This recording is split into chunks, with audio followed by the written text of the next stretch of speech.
Hello, thank you for tuning in. This is Hussein Zaidi, and I'm here at one of my favorite spots in Toronto, which is Riverdale Park. And of course, the view is amazing. I just came from a Narcotics Anonymous meeting, my first meeting in many years. And I've got this little this key tag with "just for today" written on it. And because it's such a beautiful day, and because it's such a beautiful view, and because I've got some time, I thought I would make this YouTube video sharing with you, dear user, some thoughts on getting high versus the good life, using drugs or what have you versus abstaining, right? So I'm basically doing some walks up and down the hill. I hope the sound is good. If you're watching this, I'm really grateful. Right now I've started this new YouTube channel and I'm getting like literally 0 views. I sent out like an email with like hundreds of people on there, like from my contacts or people that I'd emailed in the past in Gmail, and like 13 people like watched one of my videos, something like this. On another video it's like 0 views or 3 views, this kind of thing. And of course there's so much competition now on YouTube. On the other hand, I don't do these videos, I've been saying forever, I don't do these videos for an audience. I mean, it'd be nice to have people listen.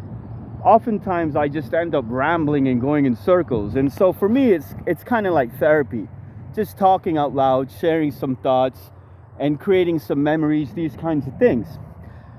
I suffer from cannabis use disorder, right? So my DOC, my drug of choice, is actually weed, right? Marijuana. And if I smoke marijuana for an extended period of time, like days or weeks or whatever, I start acting out. It triggers more or less a psychotic reaction, and I start getting into fights, getting really aggressive, breaking things, smashing things, spitting at people. Like, I just become this like violent, terrifying, terrible person, and it's not cool. And so so like the whole question boils down to, like, in these Narcotics Anonymous meetings, they talk about how addiction is a disease. Addiction, right? So for me, I lived a great life and I was more or less marginally successful, very successful for like the first 40 years of my life, 35, 40 years. Went to university, bachelor's degree, minoring in business administration, had a solid career for 10 years, selling software to and for Fortune 500 organizations. And then I quit the corporate world, started working as a security guard, and basically was in the throes of building my own digital marketing practice, getting my head around how to create value and contact clients and get people to pay you and things like this. And it's taken me several years. I'm happy to say I am at a point where I consider myself self-sufficient. I can essentially, as long as I have a phone and a computer, I can generate income. I can call and email people and contact them on social media or whatever, and do some free work for them in terms of marketing, like creating a flyer or some kind of advertisement. Right now is my focus. So people that advertise in the newspapers, the Toronto Star, the Globe and Mail, things like this, the National Post, I'll basically take a picture of an ad that more or less is not that great, and then I'll create my own ad. And it's very easy right now with digital design tools. You can use a website like canva.com, sorry. They have AI built into it now, and it's pretty amazing. I was playing around with this thing yesterday, and I typed in dragon attacking an airplane, and lo and behold, like, it generates images of dragons attacking airplanes. In any case, I'm very excited. I just got out of jail, by the way. I spent 18 months incarcerated at Toronto South Detention Center. My favorite, right? Beautiful view, isn't it great? So I'm just going up and down the hill. I couldn't help myself. I just bought these new Adidas sneakers. They're actually really cool. I don't know if you can see them, but that was actually one of my talking points. And here we go. I'm just going to digress and talk about something completely different. So yeah, I was in jail. I got out of jail, and of course I'm pretty blown away. The whole AI explosion kind of took place when I was incarcerated, but God is great. While I was in there, I was reading Wired magazines and things like this that the good Lord was sending my way, I suppose, keeping me informed of developments in the outer world, and not to mention newspapers and things like this. So it's all very exciting. My main message is life, just life, is enough. If you're healthy, and if you're pain-free, if you're not hungry, if you have food and clothes, what to say of a beautiful city that I live in, right? Like, life, I realized in jail, is just normal life. Just normal life, I realized in jail, is heaven. It's heaven. And nowadays, it's hard to describe. I feel this deep sense of peace and happiness and contentment. Just being alive. Because you realize it's like you're playing a video game, and then suddenly it starts erroring out. And then suddenly, like, the screen goes flickering, and then it goes blank. And then that feeling of going from playing and you're right into Grand Theft Auto or Borderlands or whatever you're playing, Splinter Cell, and you're totally immersed in it, and then suddenly you've lost it, and the computer's malfunctioning, or the game box, or the TV, or whatever. And then you're like, shit, this sucks. Well, it's the same thing with life. This beautiful life. Just breathing. Just perceiving the universe at large. Just having thoughts and feelings and emotions and things like this. It's just beautiful being alive, and then you consider that one day it will be gone. One of the things that I realized deeply, as my beautiful wife likes to say, I realized deeply in jail the following thought process that I was talking about on an earlier video. I created this video, like the one with 13 views, what you learn in jail. And I was trying to basically bottle and offer this feeling, like when you get out of jail, like it's the best feeling in the world. Getting arrested is the worst feeling in the world, and going free is the best feeling in the world, more or less. Right? I'm not sure if a loved one dies or your pet gets run over. Of course, that stuff all sucks too, but getting arrested and going to jail has to be one of the like top 10 worst things that can happen to you, besides catastrophic things like bombs and getting tortured and having maratrusa treche, gangsters coming after you and threatening your family and whatnot. So yeah, just being alive, and this beautiful sense, like I feel it right now, it's amazing. Just this beautiful sense of the sunlight, and you're enjoying it, and you're out. The real thing with life and drugs is the thoughts, right? So I wanted to say about the shoes, right? So one of the things that I've conceptualized, and it's nothing new, when you read recovery literature and you ask the question, why do people do drugs? Again, in life is beautiful as long as you don't have bad thoughts. As long as you don't have negative thoughts. If you can rise above or eliminate this negative background current that hums in your life, then, like, I'm feeling it today. You just feel great. You're alive, and you just feel great. Just being alive. Like, that's all you need, is what I'm trying to say. You don't need anything else. So with regards to the shoes, the whole thing with drugs is, why do you want to do drugs, or why do you want to get high? For me, my DOC, my drug of choice, was marijuana. And I tell people, for me, it was just like a hard drug. It destroyed my life, destroyed my mind, destroyed my marriage, everything. For the last 10, 15 years, I've been living in rooming houses, shelters. I've been on the street for a long time, a couple of years on and off the street, and a couple of years in and out of jail. I just did this 18-month stretch I'm mentioned to you, and it's just been 6 weeks. But once again, it's worth going to jail, I tell people, if you can internalize this thing that I'm trying to share with you, dear user, and that I've been talking about over the last couple of videos, which is just gratitude and happiness with being alive. I watched some of these Star Wars movies the other day, The Last Jedi and The Rise of Skywalker, and there's this great line in one of these movies where Yoda says to Rey, someone says to someone, and it happens a couple of times in a couple of the movies, the following statement: you have everything you need. That statement right there, you have everything you need. To me, this is a really powerful thing. No worries, I won't film you. We're just taking a break. Oh, okay, all right. Oh, you too. So, yeah, so you have everything you need. This is very beautiful. Basically, among other books, I read the Bhagavad Gita in jail. I read the Bible cover to cover. I read the whole Bhagavad Gita. I read the Quran, of course, during Ramadan in Arabic. Hello.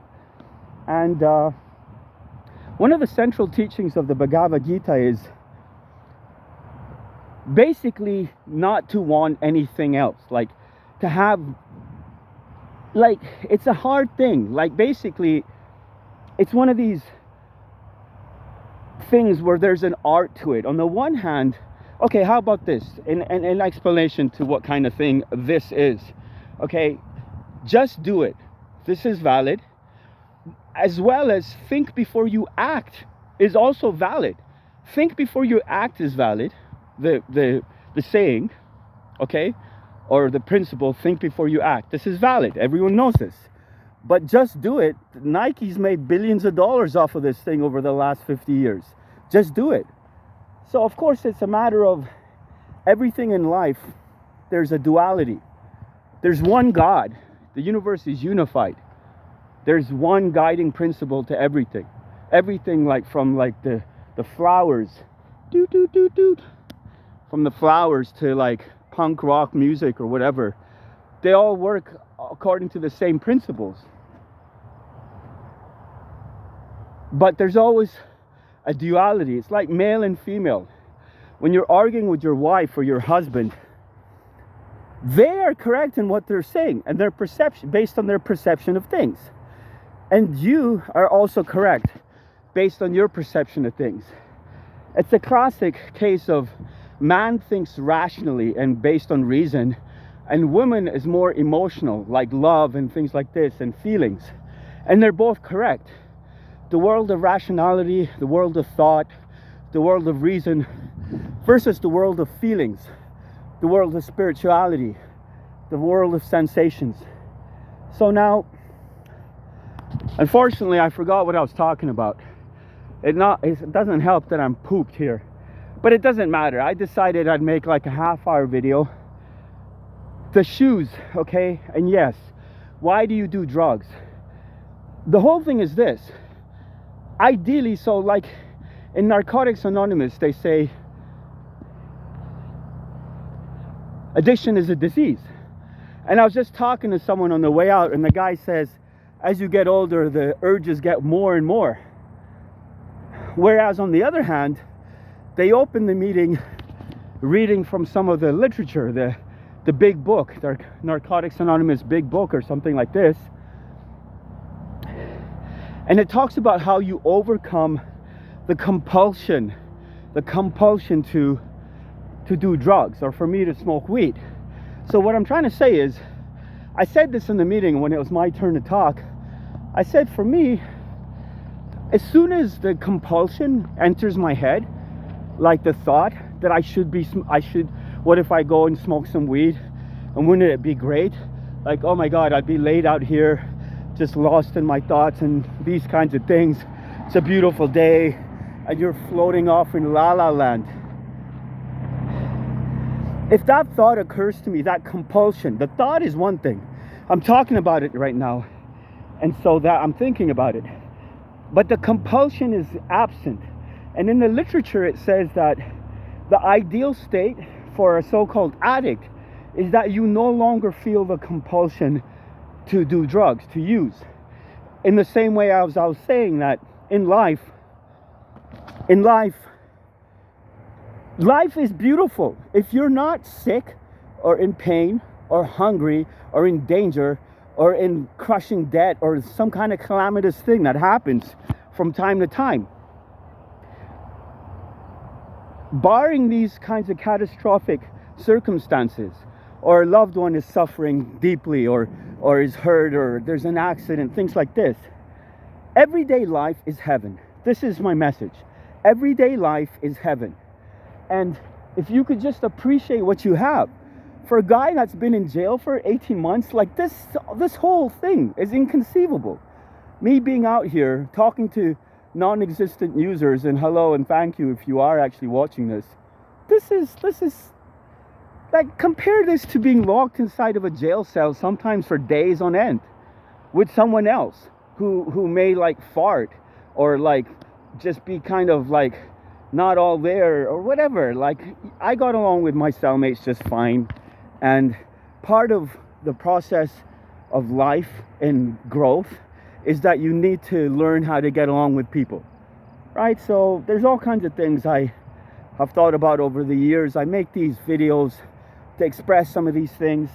Perhaps one day some kid in 2053 will stumble upon this video and he'll say, hey, this is kind of cool. Doing drugs versus not doing drugs, what it boils down to is this compulsion. If you have a compulsion to do drugs, if you've done drugs, or like me, smoke lots and lots of weed, and I've been high and I've had like spiritual experiences when I'm high, although it triggers, check this dude out. That's some shit, right? Coming down from the top there. I don't know if you can see the guy on the bike. It looks very easy, but it's very hard. I've done this a couple of times, but I always need to brake, right? You need a really good bike, right? And you need good balance. You need to know what you're doing. It's like skateboarding down a steep hill. I have a video on one of my old YouTube channels where I'm on a longboard and I'm going downhill and I literally felt like I was gonna die. So some of my old channels I've got in the bottom of the description here, and I'm locked out of all of them, unfortunately. Like, there may be one of them I'm allowed access to, but anyway, in most of these videos in the past I've been manic and just rambling incessantly. I still ramble incessantly, but I'm feeling great now and I'm normal and I'm grateful. Here comes another guy, the guy's partner, eh? Good stuff, right? Too far away to tell if he's braking. It doesn't look like he's going that fast, but trust me, when you're coming down this hill, it's pretty scary stuff. So yeah, guys, I was talking about the shoes, and I like showing them off because they're very cool, and it's been like a couple of years since I had a nice pair of new shoes or whatever, and I actually went out and spent some money and bought some shoes. But this is the thing. The root of not doing drugs is not to have the compulsion. And we in NA, we meaning I consider myself an NA person now. Listen, I just attended a meeting. I got my tag right here, right? Just for today, right? So, because I just got out of jail, right? So I can't claim sobriety if I was in jail for 18 months, right? Anyway, so the basis or the ideal for a person that is an addict is not to have a compulsion. And the way that you create that is through a positive, constructive lifestyle.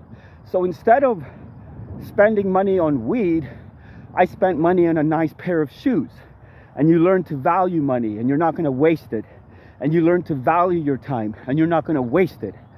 And the reason I believe, like the literature says, I asked this question in the other video. I made another video about the drug crisis in Toronto, and I asked the question, which people that abuse substances, they ask themselves, or they must have asked themselves, or it's a pertinent question.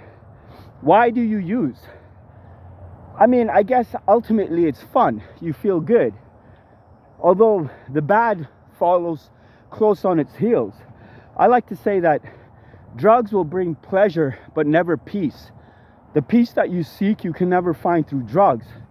You'll get pleasure, but that pleasure is always followed by 1,000 times more pain. So, do you use because you're heartbroken? Or there's an emptiness or a void inside of you, right? And you need to fill this void. Do you use drugs because you're bored? This is a big reason, by the way. This is a huge thing, being bored, right? So, what about, are you suffering some emotional pain and you can't face it? These are all valid things. Are you heartbroken again? These are all valid things. But ultimately, the reason you do drugs is because you don't have purposeful life, the so-called good life, right? So a few days ago, I went to the library, the Toronto Public Library, and I did what I've been talking about here. I took a picture of an ad. It took me a day or two, about a day worth of effort, 4 to 6 hours. That's your average day as a consultant, something like this. So over a couple of days, I created an amazing new ad. I went online, researched the organization, downloaded pictures, all these kinds of things, and then created this nice report about, here's your ad that you ran in the Toronto Star. This is why the ad is shit. Different lines saying it's this and this is wrong and this is bad. And I've always had this desire to write, right? So I've always considered myself a writer. And I'm always nowadays in the process of writing and editing and fixing up things. And I plan to start putting stuff out on Amazon here shortly. It's taken me years. It's ridiculous. Like, there's people who are half my age, with half my education, and frankly, half of my writing skills. I don't consider myself a great writer, but I'm a pretty good writer. Average people using AI and a lot of hustle are creating ebooks and audiobooks even, and selling them online on Amazon.com. And anyone can do it. If you're interested, just shoot me a comment and I'll send you links to some videos and resources. It's not very hard at all. You could literally spend maybe $100 for a cover and to help someone format the book for you and things like this. And you put it onto Amazon.com. And as long as you go about it correctly, the key is that for the average person, if you're not really a writer, I just like writing, like I like talking. I write about what comes to mind, things like this. And of course, what I'm learning, I put a lot of this out there, like these videos. I just talk about whatever comes to mind. But the actual thing is, you research the market. You write a book based on specific problems that people are just trying to sell. So, yeah. You write a book based on, like, dog walking for busy professionals, or how to train your baby to not cry in the first 30 days, or very specific things people are looking for. And people are buying these ebooks, spending millions of dollars, like daily and weekly, and other people are making thousands of dollars daily, weekly, and monthly. To make 10 grand a month online on the internet, this should be everyone's goal in life. Just a side goal. Your goal is to have a certain career, be a CEO, or be a head doctor somewhere, or be a vice president of engineering. Excellent. And you should also have a side goal of finding some business model online, drop shipping, or selling on Amazon, or affiliate marketing, or whatever. Like in this case, creating books and writing. And you don't even have to write them yourself. You can hire ghostwriters. And as long as you do the right research and package it correctly, things like this. You can make lots of money. Anyway, so now, addiction. The ground floor or the base rule is you should be free of the desire or the compulsion to use. This is your goal. And we at NA, I was saying, like to say or think that this program, or more or less rule number 1 and 2, is that you turn your life over to your higher power, to God. This is what it boils down to. And God will remove this compulsion to smoke weed or do drugs or drink or do pills or whatever. If you're using substances for mood or mind alteration in any shape or form, then I consider this incorrect. Islamically, it's incorrect. And at the end of the day, you got to ask yourself why. Why are you doing this? Is it making you more productive? Is it making you happier in the long term? What you'll find is it probably is not making you happier in the long term. Anyway, I enjoyed chatting with you. Thanks again for stopping by. Beautiful city. Right over there is Bridgepoint Health. It's a hospital. And right next to it was the ex-Don jail of Toronto. Very famous jail in its time. Like 100 years ago, the inmates of the Don jail, they were like farming for potatoes or some nonsense here in Don Valley. And if you went to like Europe or the UK or something, you'd get a 3 foot by 4 foot cell with fungus and rats and lice and cockroaches, and you'd have like scabies and things like this. Anyway, progressive jail, they shut it down. I was actually incarcerated there. That's more or less where my jail career began. 2012, I was there for like 9 days or something like this, or a week or some silly amount of time. And I really feel like going to jail was part of my journey, and God is great. And I went through this thing very slowly. First time I was in jail was just for a day or a week or 2 weeks, and then over the years it became a couple of weeks, 3 weeks, and then literally over 10, 12 years it became months, and then finally 18 months recently. And I'm happy to say I've been out of jail now for 6 weeks, and I've never felt better. I feel so beautiful, and I'm so happy that you're listening. So you don't want to think about doing drugs. Just like in life, if you didn't have negative thoughts and this background current of schmagma going on in your mind, like this background noise, this white noise, this low-level anxiety and these things, whatever, you need to figure out ways to get rid of this stuff. You need to pray your face off and work your face off and read and write your face off and talk to people and absorb information and meditate. Meditation is a great thing. If you could tune out the negative thoughts in your head, you'll just feel amazing. You'll just feel like a kid. You'll feel beautiful. You'll feel so happy to be alive. And so, yeah, anyway, so not doing drugs it boils down to not wanting to do drugs. For an NA person or a spiritual person, you got to turn your life over to God. He'll take care of everything else, frankly. Otherwise, you focus your time and effort and money on creating a life and achieving wholesome objectives, right? Like for me, I'm currently living in a shelter. Like, I don't mind telling you, I've been mentioning this, but it's beautiful. It's Toronto. It's like one of the best places out here that I'm staying at, downtown. And we get everything, great food and laundry and whatever, toiletries, whatever you need. You don't have to have any money. Like, the only money I need is for tobacco. Like, I get $5 cigars and I cut them open and I roll cigarettes. And by the way, that is a different subject in itself. I encourage you, if you're smoking cigarettes, to think about switching to cigars. Anyway, to be continued. If you have a purposeful life and a purposeful day and purposeful living and purposeful goals, then you won't want to do drugs and you'll be very happy and very fulfilled. When I created this ad for this organization and I emailed them, and I'm planning to go around there and visit them this coming week and talk to the president, I felt more fulfilled than Elon Musk selling a new contract to NASA. So yeah, to be continued. I appreciate you watching this. I'm going to cut it off at the half-hour mark. I'd love it if you subscribed or liked or send me a comment. And yeah, take care of yourself. Hasta la vista.